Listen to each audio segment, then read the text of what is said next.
क्या है, पीवी की व्यापम की नियमावली क्या कहती है। पहले तो मैं आपको समझाना चाहूंगा कि मुद्दा क्या है और उस मुद्दे को आप समझिएगा। अगर आपके मन में जरा सी भी शंका हो तो 5 मिनट रुक जाओ, उसके बाद में बात करूंगा। मुद्दा ये है, मुद्दा क्या है बताता हूं। देखो मुद्दा क्या है, पीवी स्वयं तो परीक्षा करवाती नहीं है। पीवी करती क्या है, पीवी किसी कंपनी को ठेका देती है, किसी कंपनी के माध्यम से एग्जाम करवाती है। और 2 कंपनियां थी, एक थी आपकी NSCIT और एक थी आपकी एजुकेयर। क्या थी आपकी, हाँ एजुकेयर। अब 2 कंपनियां आपके पास हैं, NSCIT और एजुकेयर। NSCIT पूरे भारत में बदनाम थी, NSCIT पूरे भारत में बदनाम थी। और जब बदनाम थी तो इसको क्या किया गया, इसने राजस्थान में भी शायद घपला किया था, या मैंने आपको इसी चैनल के माध्यम से वीडियो बना के दिखाया भी था। कर्नाटका में या फिर राजस्थान में एक भर्ती में इन्होंने घपला किया था। कहने का मतलब यह है कि NSCIT की अगर बात करें तो NSCIT क्या थी, NSCIT कंपनी क्या थी, फर्जी कंपनी निकली, फेक कंपनी निकली। क्या निकली बेटा, फर्जी कंपनी निकली, फेक कंपनी निकली, और ये धांधली घोटालेबाजी में लिप्त कंपनी निकली। इसके लिए पीवी ने क्या किया, उसको हटा दिया। अब मैं आपको रूल बताऊंगा, रूल समझना ध्यान से। अब क्या हुआ कि अब कौन सी बची बेटा, एजुक्विटी, सॉरी एजुकेयर नहीं है, एजुक्विटी है। जी हाँ, कौन सी है, एजुक्विटी कंपनी है। अब मैं आपको लिख देता हूं, एजुक्विटी कंपनी है। कौन सी कंपनी है बेटा, एजुक्विटी कंपनी है। मैं अपडेट करना चाहूंगा फिर से कि NSCIT और एजुक्विटी 2 कंपनियां जो कि टेंडर भर के पीवी से क्या कर रही थी, एग्जाम के लिए क्या कर रही थी। ध्यान से समझिएगा, बहुत इंपॉर्टेंट चीज है ये, बहुत बड़ी खबर है ये। अगर परीक्षा हो गई बेटा तो कोई पास नहीं होगा। क्यों नहीं होगा बताता हूं। देखो NSCIT जैसी फर्जी कंपनी से एग्जाम कराएगी तो क्या हुआ, एग्रीकल्चर घोटाला हुआ, ठीक है, नर्सिंग की एग्जाम की घोटाला हुआ, 4 कंपनियां ग्रेड 2 का एक घोटाला हुआ। यानी कि कुल मिला के क्या हुआ, ये फर्जी कंपनी को हटा दिया गया और नाम किसका दिया गया, हैकिंग का। क्या दिया गया बेटा, हैकिंग का नाम दे दिया गया कि हैक हो गई कंपनी। कंपनी हैक होती है, कंपनी पर फाइन लग जाता है। कंपनी पर फाइन लगाया गया है, आपको पता होगा क्या हुआ, कंपनी पर फाइन लगाया गया है। कंपनी पर फाइन लगाया, देखा आपने ये वाला वीडियो, ये वाला फोटो देखा होगा आपने पहले भी।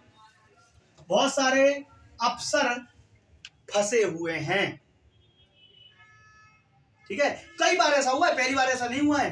अब ध्यान से समझना, मैं जो आपको बता रहा हूं, समझना क्या था कि बेटा हमारे पास कंपनी कौन सी थी, ध्यान से देखिएगा।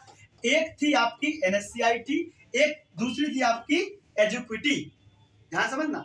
अब हुआ यूं कि इसको तो भैया फर्जी करार देके रास्ता दिखा दिया गया बाहर का, फाइन ठोक दिया 3-4 करोड़ का, ठीक है, इनके ऊपर फाइन लगा, जो भी हुआ, लेकिन इनको अंदर करना, जो भी हुआ कार्रवाई हो रही है, लेकिन बच्चे का तो समय भविष्य बर्बाद हो गया।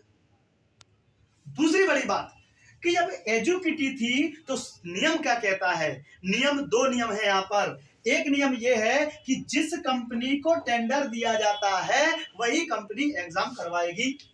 अब हुआ यूं कि भैया यहां पर एक कंपनी है साई एजुकेयर। क्या है बेटा, एक कंपनी और है साई एजुकेयर। अब जैसे कि मालिक है ए, किसका, एजुक्विटी कंपनी का, और इसी मालिक की एक और कंपनी है जिसका नाम क्या है, साई एजुकेयर। ध्यान समझना, ये ए मालिक है, मालिक का नाम ए है, और इसकी एजुक्विटी कंपनी थी जिसने टेंडर लिया था कहां से, पीवी से। अब यही इसी मालिक की एक और कंपनी है, कौन सी है, साई एजुकेयर। अब भांडाफोड़ क्या हुआ, पेपर में आ चुका है, सबको पता चल गया है। यह हुआ कि भैया साई एजुकेयर एग्जाम करवा रही है। नियम के मुताबिक क्वेश्चन मार्क ये आता है कि कंपनी कौन सी होनी चाहिए, एजुक्विटी होनी चाहिए। कंपनी कौन सी होनी चाहिए, एजुक्विटी होनी चाहिए। करवा कौन रहा है, साई एजुकेयर करवा रहा है। यानी कि जिसका लायबिलिटी नहीं बनती है, कुछ भी हो सकता है। इसीलिए क्या होता है बेटा, हमेशा परीक्षाओं में क्या हो जाता है, गड़बड़ी हो जाती है। इसी की अब क्या चल रही है बेटा, जांच चल रही है। क्या चल रही है, जांच चल रही है। और ये जांच बिठाई जा रही है पीवी की तरफ से या सरकार की तरफ से, ये पेपर लीक क्यों हो रहे हैं। अब जाके सरकार जागी बेटा, अब जाके सरकार जागी कि पहले तो NSCIT को क्या कर दिया, ब्लैकलिस्ट कर दिया। फिर क्या किया, एजुकिटी को क्या कर दिया, एजुकिटी ने क्या कर दिया, अब साईं एजुकेटर को ठेका दे दिया।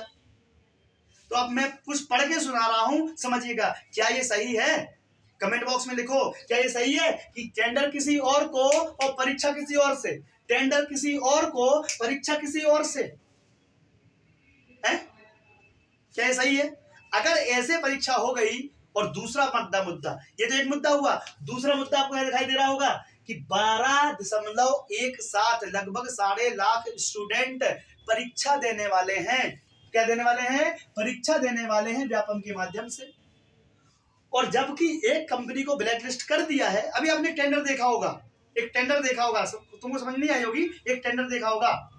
नहीं, नो नो नो, देखो कंपनी, बच्चे कमेंट कर रहे हैं भैया एमपीपीएससी की बात मैं कल करूंगा, बिकॉज आज समय कम है हमारे पास, दूसरी चीजें भी हमको करनी है, तो हम इसकी बात कल करेंगे। किसकी?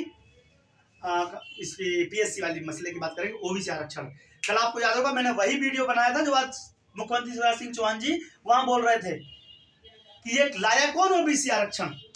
आज मुख्यमंत्री शिवराज सिंह चौहान जी स्वयं वो बातें बोल रहे थे। कहां पर? विधानसभा सदन में।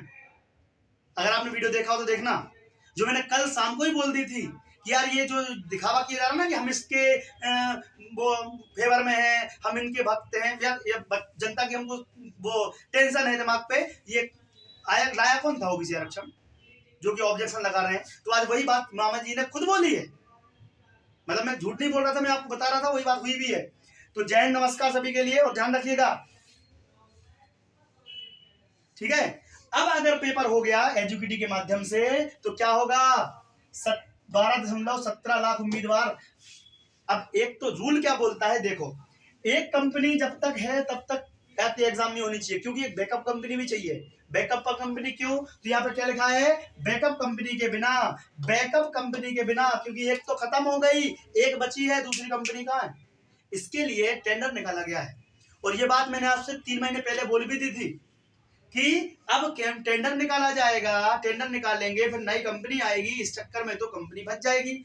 तो बेटा ध्यान रखना, ये बात ये नहीं बोल रहा हूं कि परीक्षा कैंसिल हो रही है या कैंसिल होना सही बात है। बात इतनी सी है कि इस प्रकार के घोटाले, इस प्रकार की चीजें ना हो, इसके लिए आप सबको एकजुट होना है। हमको ये चीज नहीं चाहिए बार बार।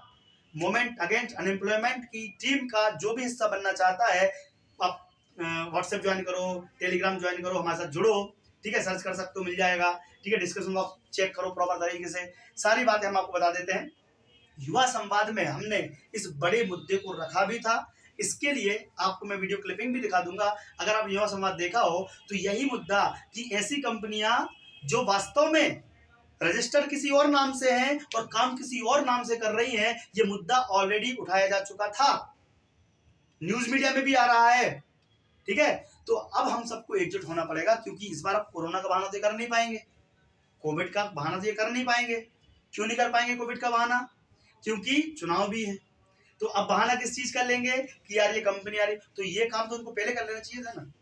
जवाब तो हम मांगेंगे, जवाब हम मांगेंगे कि यार ये काम तो तुमको पहले कर लेना चाहिए था।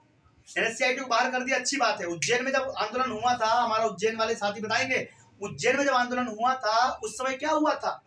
उस समय हमने यही बात तो रखी थी कि इन फर्जी कंपनी को हटाओ, ये एग्रीकल्चर वाला धोखा है, एनएससीआईटी हटा दी, अच्छी बात है। लेकिन एजुकेयर के साथ भी जब वही चीज हो रही है, साईं एजुकेटर नाम से अगर एग्जाम करवा रही है, इसका मतलब क्या है? इसका मतलब ये है कि भाई हमारे छात्रों के साथ धोखा हो सकता है फिर से, ठीक है। हमारे छात्रों के साथ धोखा हो सकता है फिर से। तो इसी कड़ी में हम बात करते हैं,